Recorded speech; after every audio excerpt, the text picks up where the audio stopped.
जय हिंद बच्चों। मैं अमित कुमार अमित भौतिकी के इस यूट्यूब चैनल पर आपका स्वागत करता हूं। आज के इस वीडियो लेक्चर में हम लोग किसी बिंदु पर किसी बिंदु आवेश के कारण वैद्युत क्षेत्र की तीव्रता को ज्ञात करेंगे। बच्चों, आज का टॉपिक क्या है? बिंदु आवेश के कारण किसी बिंदु पर वैद्युत क्षेत्र की तीव्रता। बच्चों, इस चीज को समझने के लिए मैंने फिगर पहले से ड्रॉ कर रखा है। आइए समझते हैं कि फिगर में कौन सी चीज क्या है। देखिए, बिंदु O है। इस बिंदु पर क्या रखा हुआ है? एक स्रोत आवेश रखा हुआ है जिसका परिमाण कितना है? Q। और प्रकृति कैसी है? धनावेश। ठीक है। अब एक बिंदु P है जहां पर हम लोगों को वैद्युत क्षेत्र की तीव्रता निकालनी है। ठीक है। और यह बिंदु P बिंदु O से कितनी दूरी पर है? R दूरी पर है। ठीक है। अब स्रोत इस बिंदु P पर हम लोगों को वैद्युत क्षेत्र की तीव्रता निकालनी होगी, तो उसके लिए हम यहाँ पर एक क्या रखते हैं? परीक्षण आवेश Q0। परीक्षण आवेश कैसा होता है? तो परिमाण में अल्प होता है, धनावेश होता है और इसका अपना खुद का कोई भी वैद्युत क्षेत्र नहीं होता है। अच्छा, इस परीक्षण आवेश पर बल किधर लगेगा ये कैसे पता करेंगे? तो देखिए, ये धनावेश है और ये धनावेश है। दोनों धनावेश है तो दोनों धनावेशों के बीच में क्या लगेगा? प्रतिकर्षण बल। प्रतिकर्षण बल मतलब दूर दूर हटेंगे सभी लोग, तो दूर दूर हटेंगे तो बल ऐसे लगेगा। ठीक है। इस बल का परिमाण हमने कितना मान लिया? F। ठीक है, परिमाण माना है। अब दिशा देखिए, दिशा इसकी किधर है? बिंदु O से P की तरफ। किधर है? बिंदु O से P की तरफ। मान लीजिए यही दिशा इधर होती तो लिखते बिंदु P से O की तरफ। ठीक है।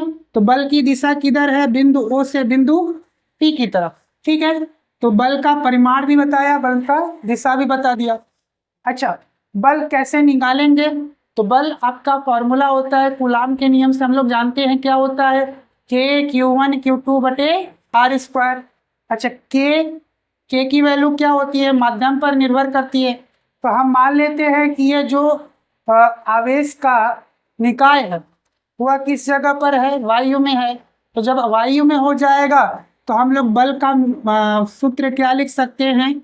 1/4 pi epsilon not. Epsilon not किसके लिए आता है? वायु या निर्वात के लिए आता है।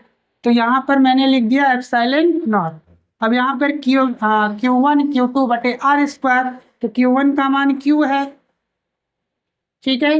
Q2 का मान Q0 है, तो R² लग देते हैं। अच्छा, दिशा किधर है? तो लिख देंगे बिंदु O से P की तरफ। तो देखिए, बल का परिमाण भी लिख दिया और मैंने इसमें दिशा भी लिख दी। ठीक, तो अब ये कैसा बन गया?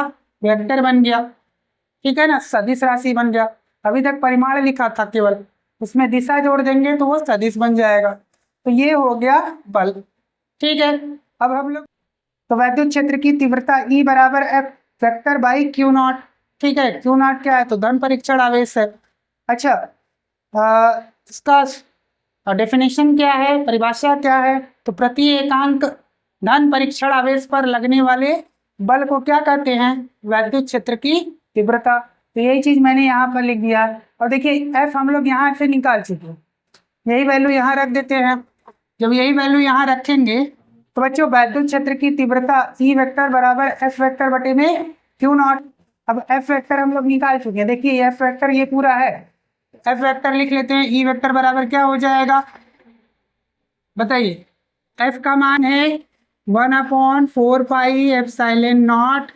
ठीक है, Q0 बटे में R² बटे में Q0। अच्छा, दिशा किधर है? वही लिखेंगे, बिंदु O से P की ओर। तो देखिए, बल का परिमाण लिखा और दिशा लिख दिया। अब यहाँ पर Q0। अब देखिए, Q0 क्या हो जाएगा? खत्म हो जाएगा। तो E वेक्टर बराबर आपको क्या मिल जाएगा? 1/4 पाई एप्सिलॉन नॉट Q/R²। ठीक है, ये वेक्टोरली लिखा। बिंदु O से किधर है? P की तरफ। ठीक है, तो ये हो गया आपका वैद्युत क्षेत्र की तीव्रता का सूत्र, जो कि एक बिंदु आवेश के कारण है। अब इस चीज को समझ लिया है तो इस चीज को लिख लेते हैं कि क्या क्या में लिखना है। ठीक है, देखिए पहली लाइन मैंने क्या लिखी, देखिए ये स्रोत आवेश है और कहाँ रखा हुआ है, बिंदुओं पर, और यह किस जगह रखा हुआ है, तो निर्वात में या वायु में। ठीक है, तो वही मैंने लिखा, माना एक स्रोत आवेश Q बिंदु O पर निर्वात या वायु में रखा हुआ है। ठीक है, अब दूसरी लाइन क्या लिखेंगे, देखिए एक बिंदु P है जहां पर हम लोगों को क्या निकालनी है, वैद्युत क्षेत्र की तीव्रता, किसके कारण, स्रोत आवेश के कारण। ठीक है, तो यही लाइन लिखते हैं। दूसरी लाइन मैंने क्या लिखा, इस बिंदु आवेश के कारण इस बिंदु पर P पर क्या निकालना है, वैद्युत क्षेत्र की तीव्रता। वही मैंने लिखा, हमें स्रोत आवेश Q के कारण बिंदु P पर वैद्युत क्षेत्र की तीव्रता ज्ञात करनी है। तीसरी लाइन, अब तीसरी लाइन क्या लिखेंगे, देखिए बिंदु O और बिंदु P के बीच की दूरी कितनी है, बताइए, बिंदु O और बिंदु P के बीच की दूरी कितनी है, R, तो वही लिखेंगे। तो बच्चों तीसरी लाइन क्या लिखा, देखो बिंदु O और बिंदु P के बीच की दूरी कितनी दिख रही है, R, वही लिख दिया, बिंदु O तथा बिंदु P के बीच की दूरी कितनी है, R। ठीक है, अब अगली लाइन क्या निकालेंगे, लिखेंगे, अब अगली लाइन क्या लिखेंगे, तो देखिए अब बिंदु P पर हमने क्या रखा, एक परीक्षण आवेश। ठीक है, तो वही लिखेंगे, बिंदु P पर एक परीक्षण आवेश Q0 रखा जिसके कारण इस पर बल F बिंदु O से P की दिशा में लगा, लिख भी रहा है। ठीक है, अतः बल F बराबर क्या हो जाएगा, देखो F वेक्टर बराबर कूलाम के नियम का उपयोग किया हूँ। ठीक है, K Q1 Q2 by are square, वही मैंने यूज किया, 1/4 पाई एप्सिलॉन नॉट Q0 बटे में आर स्क्वायर, दूरी कितनी है R, तो आर स्क्वायर लिख दिया। और दिशा किधर है, बिंदु O से बिंदु P की तरफ। ठीक है, वैद्युत क्षेत्र की परिभाषा से क्या लिख सकते हैं, E वेक्टर बराबर F वेक्टर बटे में Q0। F वेक्टर ऊपर से हम लोग लिख सकते हैं 1/4 पाई एप्सिलॉन नॉट Q0 बटे में आर स्क्वायर बटे में Q0। अच्छा, बल की दिशा भी है तो उसको भी लिखेंगे बिंदु O से P की तरफ। ठीक है, अब देखिए यहाँ से Q0 कैंसिल हो जाएगा तो फाइनल आपका आंसर क्या आ जाएगा, उसको मैं लिख देता हूँ इधर।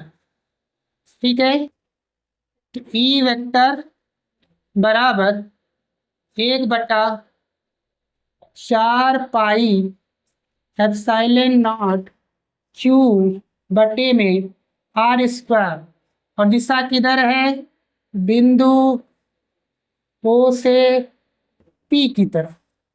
ठीक है, ये रहा आपका फॉर्मूला, किसी भी बिंदु आवेश के कारण किसी बिंदु पर वैद्युत क्षेत्र की तीव्रता। अब मान लीजिए यह जो निकाय है, यह जो आवेश है, स्रोत आवेश किसी माध्यम में रखा होता है जिसका परावैद्युतांक K है, तो इसी सूत्र को कैसे लिख सकते थे, E वेक्टर बराबर 1/4 पाई एप्सिलॉन नॉट इंटू के परावैद्युतांक है, उससे गुणा कर देते और बाकी सारी चीजें वैसे ही रहती। ठीक है, तो बिंदु O से P की तरफ। ठीक है, यह परावैद्युत माध्यम में रखने पर परावैद्युत